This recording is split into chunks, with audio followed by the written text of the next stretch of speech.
अस्सलाम वालेकुम वरहमतुल्लाह वबरकातुहू। अल्लाह हम सबको अपनी हिफ्ज़-ओ-मान में रखे, इंसान और शैतानों की शर से महफूज रखे। वैसे तो आपको हज़रत मोहम्मद सल्लल्लाहु अलैहि वसल्लम के बहुत से पैदाइश के वाक़यात सुनने को मिलेंगे, तो उनमें से चंद वाक़यात की बात करते हैं। रवायत में है कि जब आप सल्लल्लाहु अलैहि वसल्लम पैदा हुए तो आपकी वालदा हज़रत आमिना ने देखा कि एक नूर निकला जो शाम के महला तक फैल गया।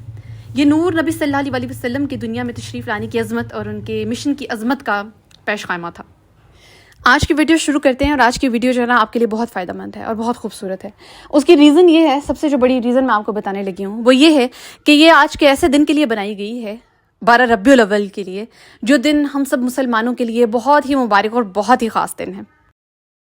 इस दिन हमारे प्यारे नबी हज़रत मोहम्मद सल्लल्लाहु अलैहि वसल्लम अल्लाह के हुक्म से इस दुनिया में आए और पूरी दुनिया को उन्होंने रोशन कर दिया। उनकी पैदाइश ने पूरी दुनिया को रोशन कर दिया।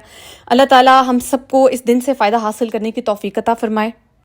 जो भी दिन हमारी ज़िंदगियों में आते हैं ना, उनका कोई ना कोई फ़ायदा होता है, और ख़ास तौर पर अगर ये रबीउल अव्वल का दिन हमारी ज़िंदगी में आता है, हर साल हमें देखना इंशाल्लाह नसीब होता है, तो डेफ़िनेटली इसके पीछे भी कोई बहुत बड़ी रीज़न है। मैं यही कहती हूँ कि आप हर दिन से फ़ायदा उठाएं, ठीक है। हर दिन में अल्लाह ताला की कोई ना कोई रहमत, कोई ना कोई नेमत छुपी है। तो 12 रबीउल अव्वल हम जैसे आशिकाने रसूल के लिए जो ये दिन है, ये बहुत ही मुबारक और फजीलत वाला दिन है। आप इस दिन को भी हाथ से जाने ना दीजिए, क्योंकि इस दिन हमारे प्यारे नबी मोहम्मद सल्लल्लाहु अलैहि वसल्लम इस दुनिया में आए थे, और डेफिनेटली उनके आने की जो रहमत है, जो बरकत है, वो ही बहुत ज़्यादा है। तो हम इस दिन को भी ज़ाया क्यों करें, और क्यों ना इस दिन से फ़ायदा उठाएं, और फ़ायदा इस तरह उठाएं कि इस दिन भी हम कोई ना कोई ऐसा अमल, कोई ना कोई ऐसा ज़िक्र, कोई ना कोई ऐसी इबादत करें अल्लाह ताला के लिए, जिससे अल्लाह ताला खुश होकर हमारी झोलियाँ भर दे, हमारे तमाम मसाइल हल कर दे, हमारी जितनी ख्वाहिशात, हमारी हाजात हैं जो जायज़ हैं, उनको पूरा करे इंशाल्लाह। सबसे पहले मैं ये कहूँगी कि इस दिन से आप इस तरह से फ़ायदा उठाएं कि इस दिन जितना ज़्यादा आपसे हो सकता है ना, गरीबों में बांटें, ठीक है, मस्कीनों में बांटें, खाना खिलाएं लोगों को, ख़ास तौर पे जो भूखे हैं उनको खाना खिलाएं। मस्जिद में जो है, मसाजिद हैं, उनमें अपने अतियात दें, ये बहुत ज़रूरी है, बहुत बहुत ये अच्छे अमाल हैं। अल्लाह ताला इन पर खुश होता है जब आप मस्कीनों को, भूखों को खाना खिलाते हैं।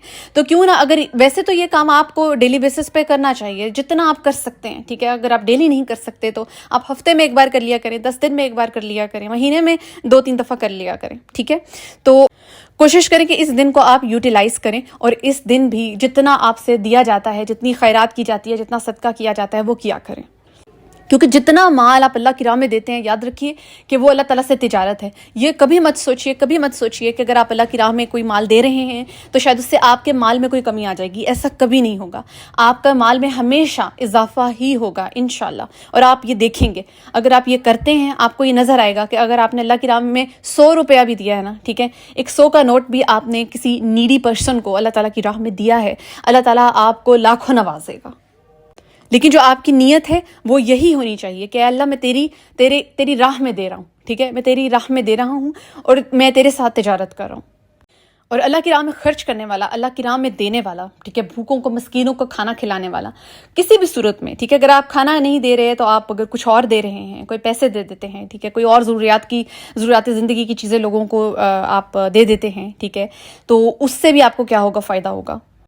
तो इस दिन सबसे जो एक मेन चीज़ है जो आपको करनी चाहिए लाजमी, सबसे पहले मैं आपको वो तरीका शुरू करने लगी हूँ जो आपने इस दिन करना है, ठीक है। 2 नफल आपने इस दिन लाजमी पढ़ने हैं। अगर आप ज़्यादा पढ़ना चाहते हैं, 2 के बजाय आप 6 पढ़ना चाहते हैं, आप 8, 10, 12 जितने पढ़ना चाहते हैं आप पढ़ सकते हैं, ठीक है। लेकिन मिनिमम आपने 2 नफल इस दिन लाजमी पढ़ने हैं। वो नफले हाजत भी हो सकते हैं, ठीक है, और वो जो नफल आप पढ़ेंगे वो शुक्राने के नफल भी हो सकते हैं, ठीक है। अब नफल पढ़ने के बाद आपने क्या करना है कि आपने हज़रत मोहम्मद सल्लल्लाहु अलैहि वसल्लम पर दुरूद पढ़नी है, ठीक है। अब बहुत ज़्यादा कमेंट्स में जो पूछा जाता है वो ये होता है कि कौन सा दुरूद पढ़ना है। तो आप कोई सा भी दुरूद पढ़ सकते हैं, ठीक है। आप दुरूद इब्राहिमी भी पढ़ सकते हैं, आप जो छोटा दुरूद है वो भी पढ़ सकते, जो भी दुरूद आपको याद है, ठीक है, आप वो पढ़ लें। और आपने हज़रत मोहम्मद सल्लल्लाहु अलैहि वसल्लम पर जितना दुरूद आपसे पढ़ा जाता है ना, आपने पढ़ना है 2 नफल पढ़ने के बाद, ठीक है। जब आपका दुरूद मुकम्मल हो जाए, ठीक है, यानी अगर आप 100 मरतबा पढ़े हैं, 200 मरतबा, 300 मरतबा पढ़े हैं, ठीक है, उसके बाद आपने ये नियत करनी है कि मैंने ये जो दुरूद पढ़ा है इसे मैं हदिया कर रहा हूँ या तोहफे के तौर पर पेश कर रहा हूँ हज़रत मोहम्मद सल्लल्लाहु अलैहि वसल्लम की शान में। آپ نے اس درود کا نذرانہ حضرت محمد صلی اللہ علیہ وسلم کی شان میں پیش کر دینا ہے۔ اب مین چیز جو آپ نے کیا کرنی ہے، جب آپ نے درود ہدیہ کر دیا، آپ نے اس کا نذرانہ پیش کر دیا، پھر آپ نے تسبیح لینی ہے، اور تسبیح کے دانوں پر آپ نے یہ کلمات پڑھنے ہیں، ٹھیک ہے؟ یہ اللہ تعالیٰ کے نام ہیں جو آپ پڑھیں گے، اور یہ اتنے پاورفل نام ہیں، بہت پاورفل نام ہے، کیونکہ اللہ تعالیٰ کے نام آپ کو پتہ ہے ہیں ہی اتنے طاقتور کہ اگر آپ ان کی بھی تسبیحات پڑھتے ہیں تو آپ کو بہت بہت زیادہ جو ہے نا وہ فائدہ ہوتا ہے، آپ کو بہت اللہ تعالیٰ کی طرف سے جو ہے وہ رحمتیں اور برکتیں جو ہیں وہ آپ پر نازل ہوتی ہیں۔ اچھا، اب وہ تسبیحات کون سی ہیں، وہ کون سے نام ہیں جو آپ نے پڑھنے ہیں؟ سب سے پہلے آپ نے یا اللہ، ٹھیک ہے، یا اللہ، اس کو آپ نے 3 دفعہ پڑھنا ہے۔ دین آپ نے یا رحمان، اس کو 3 دفعہ پڑھنا ہے۔ یا غفور 3 دفعہ پڑھنا ہے۔ یا رحیم 3 دفعہ پڑھنا ہے۔ یا حنان 3 دفعہ پڑھنا ہے۔ یا منان 3 دفعہ پڑھنا ہے۔ یا دیانو 3 دفعہ پڑھنا ہے۔ یا سبحان، ٹھیک ہے؟ اس کو آپ اچھی طرح یاد کر لیں، بلکہ یہ جب میں نے بولے ہیں تو آپ ان کو ایک پیپر کے اوپر نوٹ ڈاؤن کر لیں، ٹھیک ہے، تاکہ آپ کو یہ بھولے نہیں۔ یہ آپ نے جو نام ہے ان کو 3 دفعہ آپ نے تسبیح کے اوپر پڑھنا، ایک پوری تسبیح آپ نے جو ہے ان پر یہ 3 بار آپ نے یہ نام پڑھنے ہیں، ٹھیک ہے؟ اور پوری تسبیح کو آپ نے ختم کرنا ہے یہ نام 3 بار پڑھ کے۔ جب آپ تسبیح پوری ختم کر لیں گے، اس کے بعد آپ نے دوبارہ ایک بار درود پاک پڑھنی ہے، اور اس کے بعد آپ کی کوئی بھی حاجت اگر آپ کے دل میں ہے، ٹھیک ہے، کچھ بھی اگر آپ اللہ تعالیٰ سے کہنا چاہتے ہیں یا مانگنا چاہتے ہیں، کوئی بھی آپ کا مسئلہ ہے، تو آپ اس کو نیت کر کے اپنے ذہن میں رکھتے ہوئے اور اپنے زبان سے بھی ان الفاظ کو دہرائیں کہ اے اللہ میری یہ حاجت، میری یہ دعا قبول کر لے، ٹھیک ہے؟ تو یہ دن، ایک تو دن بہت خاص ہے، اوپر سے تسبیح دیکھیں کتنی پاورفل ہے کہ ایک تو آپ کیا کر رہے ہیں، آپ 2 نوافل ادا کر رہے ہیں، پھر آپ کیا کر رہے ہیں، آپ حضور صلی اللہ علیہ وسلم کی شان میں جو ہے وہ تحفہ پیش کر رہے ہیں درود کا، ٹھیک ہے؟ دین آپ کیا کریں، آپ اللہ تعالیٰ کے ناموں کی تسبیح کر رہے ہیں، ٹھیک ہے؟ دیکھیں کتنا پاورفل یہ عمل سارا بن جائے گا، اور ایسا کیسے ہو سکتا ہے کہ جب آپ اتنے پاورفل عمل کو جو ہے وہ آپ پڑھیں تو وہ اللہ تعالیٰ کے حضور میں جب پہنچے تو اس کا کوئی فائدہ نہ ہو۔ تو اگین میں یہی بات ریپیٹ کروں گی کہ جب اس طرح کے دن آپ کو میسر آتے ہیں نا، تو پلیز ان کو ضائع نہ کریں، اس دن کو بھی کسی خاص عمل کے لیے ضرور استعمال کریں۔ اور ہمیشہ جب بھی آپ اس طرح کا کوئی عمل کرتے ہیں، کوئی وظیفہ کرتے ہیں، تو اپنی جو حاجت ہوتی ہے یا آپ کی جو بھی کوئی ضرورت یا پرابلم ہوتی ہے اس کی نیت کیا کریں، کیونکہ اللہ تعالیٰ خود کہتا ہے نا کہ عمل کا دار و مدار جو ہے وہ نیتوں پر ہے، ٹھیک ہے؟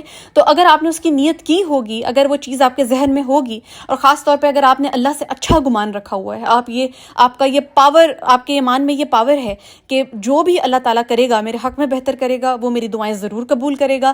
اگر اس دنیا میں وہ میری دعائیں قبول نہیں کرا، کوئی اسپیسیفک دعا ہے جو وہ قبول نہیں کرا، تو اس کے پیچھے کوئی بہت بڑی ریزن ہے، اور ڈیفینیٹلی ہر وہ دعا جو اس دنیا میں اگر قبول نہیں ہوتی تو قیامت کے دن اللہ تعالیٰ اس دعا کے بدلے آپ کو کچھ بہت بڑھ کے دے گا، یہ تو اللہ تعالیٰ کا وعدہ ہے، ٹھیک ہے؟ اس لیے کبھی بھی اپنی دعائیں جو ہے نا ان کو روکیے مت۔ اللہ تعالیٰ وسائل پیدا کرنے والا ہے، ٹھیک ہے؟ آپ صرف اپنے منہ سے جو ہے نا وہ دعا نکال لیا کریں، کچھ مت سوچیں، ایسا مت کبھی بھی سوچیں کہ شاید اللہ تعالیٰ مجھے یہ نہیں دے سکتا یا وہ نہیں دے سکتا۔ اللہ تعالیٰ کے پاس اس قدر بڑے بڑے خزانے ہیں اس دنیا کے کہ اگر آپ اس میں سے جو آپ مانگتے ہیں نا وہ قطرہ ہے، ٹھیک ہے؟ اور اس کے پاس دریا ہیں۔ تو کبھی بھی دعائیں کرنا مت روکیے، کبھی بھی اللہ تعالیٰ سے مانگنا بند مت کیجیے، یہ سل چیز میں کنسسٹنسی لے کے آئیں۔ جب بھی آپ کو کوئی چیز چاہیے ہوتی ہے، آپ کی کوئی حاجت ہے، اس میں کنسسٹنسی پیدا، اس کے مانگنے میں کنسسٹنسی پیدا کریں، یعنی مانگتے رہیں، کبھی بھی تھکیں مت۔ جس طرح ایک بچہ جو ہے نا وہ ضد کرتا رہتا ہے، تب تک کرتا رہتا ہے جب تک اس کی ضد جو ہے نا وہ کمپلیٹ نہ ہو جائے۔ ماں باپ جب تک اس کی بات مان نہیں جاتے تب تک وہ ضد کرتا رہتا ہے، تب تک آپ نے بھی ضد کرنی ہے اللہ تعالیٰ سے، آپ نے بھی جو ہے نا مانگتے رہنا ہے، بچوں کی طرح مانگتے رہنا ہے گڑ گڑا کر، اور ایک وقت آئے گا کہ اللہ تعالیٰ آپ کو ہر وہ چیز عطا کرے گا جو آپ مانگ رہے ہیں، جس چیز کی آپ حاجت کریں۔ اپنا بہت خیال رکھیے گا، مجھے دعاؤں میں یاد رکھیے گا، کامنٹس میں جو بھی آپ کے مسائل ہیں ان کا ضرور ذکر کریں، میں رپلائی کروں گی۔